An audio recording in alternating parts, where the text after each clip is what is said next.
नमस्कार। आउनुहोस् आज सपनाको कुरा गरौँ। परमेश्वर दाई नमस्कार। नमस्कार। आजभन्दा अगाडि 47 सालमा हजुरलाई के सपना आएको थियो अरे? 2047 सालमा मैले घरमा सुतेको बेलामा अचानक के अब यो ठाउँ त अब हामी गाई भैँसी बाख्रा चराएको ठाउँ, अनि त्यहाँबाट यो ठाउँ मैले के देखेको छु भने जता हेर्छु उतै मूर्ति देख्थेँ कि लगभग त्यही 1-2 बजे त्यो कुरा हो, राति 1-2 बजे। अनि त्यहाँबाट सपनामा के देखेको छु भने एकदम जता हेर्छु त्यो मूर्ति देख्थेँ कि। अनि त्यो शिवलिङ्ग देखेको ठाउँमा बिउजेपछि मैले त्यही फल्ला ठाउँमा त म यस्तो पो सपना देखेँ, हो कि होइन। त्यति बेला जागिर थियो, मेरो जागिर गर्थेँ, हुलाकमा जागिर थियो। त्यहाँबाट 4 बजेपछि म कोदालो लिएर आएर खन्दाखेरि ठ्याक्कै जहाँ मैले देखेको थिएँ त्यही शिवलिङ्ग निकालेँ। यहाँ राखेको शिवलिङ्ग? जुन ठाउँमा देखेको थिएँ त्यही ठाउँमा गएर खन्दाखेरि त यति खाल्टो खन्यो अनि निस्किहाल्यो। त्यहाँबाट मेरो त्यो जागिरतिर मनै गएन, त्यहाँबाट यतै जागिर बरु छोडिदिएँ। 47 सालदेखि यहीँ कुटी बनाएर बस्नु भएको छ। अनि यो त्यही खन्दाखेरि यो निस्केको हुँ, यही खन्दाखेरि निस्केको हुँ। वरिपरि अझै पनि मूर्ति।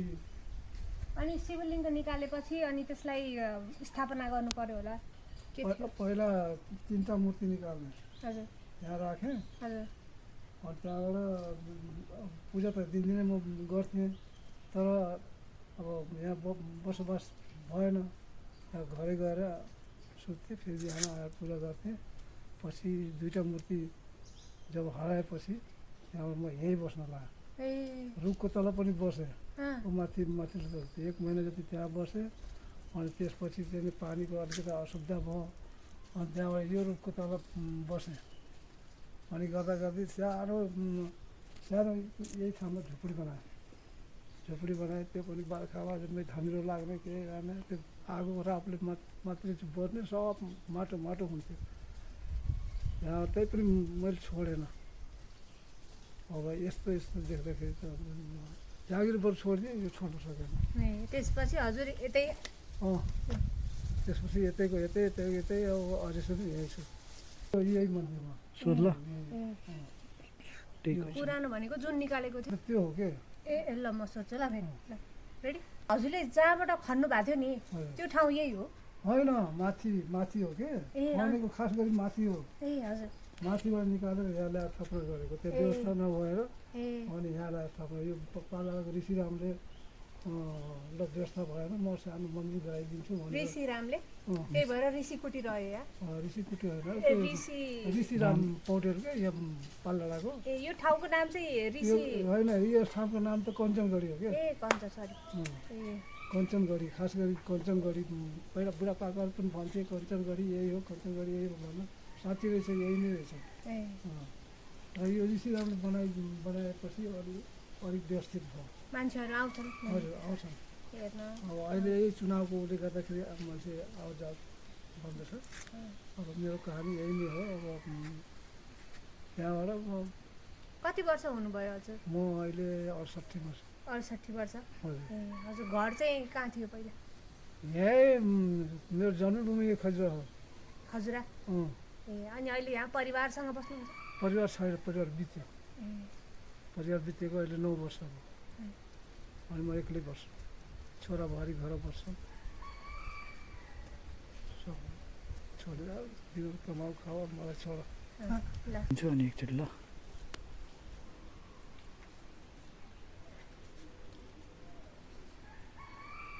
तपाईँ ऋषिरामले पनि गरिदियो बिचरा। अहिले चाहिँ भनौँ न ऐतिहासिक त्यसले पनि गराइदियो। यो बनेपछि यो मन्दिर बन्यो, अनि अरू बन्दै गयो।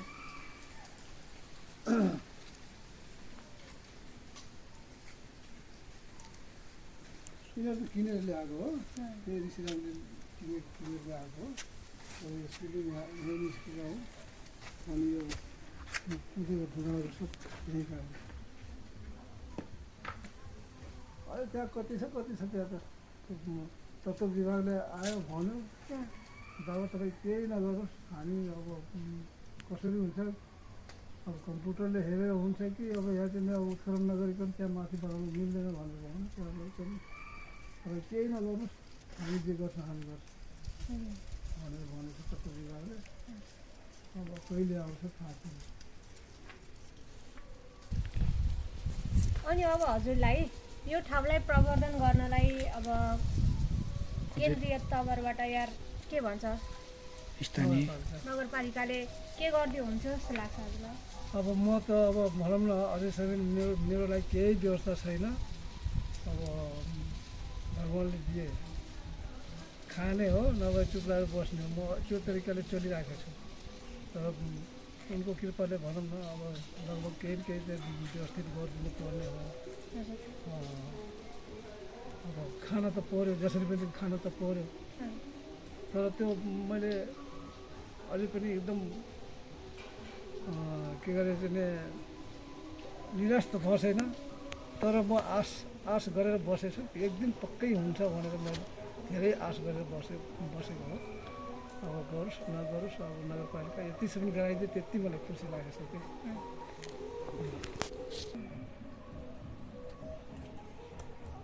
सुन्नु लागेछ। अब त्यही अलिक अब यो ठाउँ चाहिँ अब यसलाई जोगाइरहन मान्छेहरूलाई चाहिँ अझै मान्छेहरूलाई चाहिँ आउने वातावरण मिलाउन अझै आउन् भन्ने कुरालाई मध्यनजरले हेर्दा हजुरलाई चाहिँ के कुराहरूको अभाव भएको जस्तो लाग्छ परमेश्वर दाइ? अभाव अब भनौँ न अब अभाव सबभन्दा अहिले बाटो त भनौँ न जस्तो तसो चलिरहेको छ। सबभन्दा पानीको यहाँ अभाव छ क्या। पानी पिउने पानी हजुर। अब जनताहरू त्यो खोलाको पानी सबै घिन मान्छ, मोटरबाट तनाइन्छ। खोलाको पानी खाने ठिक हुन्न यहाँ कुरा काट्छ। अब पानी यहीँसम्म आइपुगेछ तर यति आउनु गाह्रो भएछ कि अब कहाँ पाइप चेप्टेछ कि के भएछ।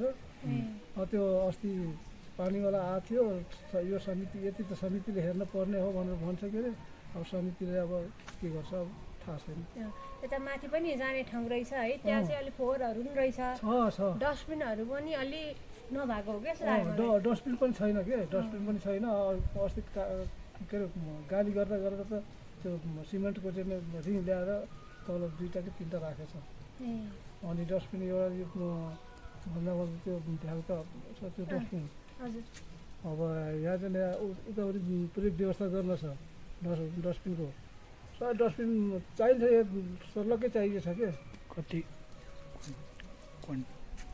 कतिवटा जति भयो भने हुन्छ होला। अब अस्ति त समितिले निवेदन दिएछौँ भनेर भन्थ्यो, 15वटाको निवेदन दिएछौँ भनेर भन्थ्यो कि अब दिएछन् कि दिएछैनन् त्यो थाहा छैन।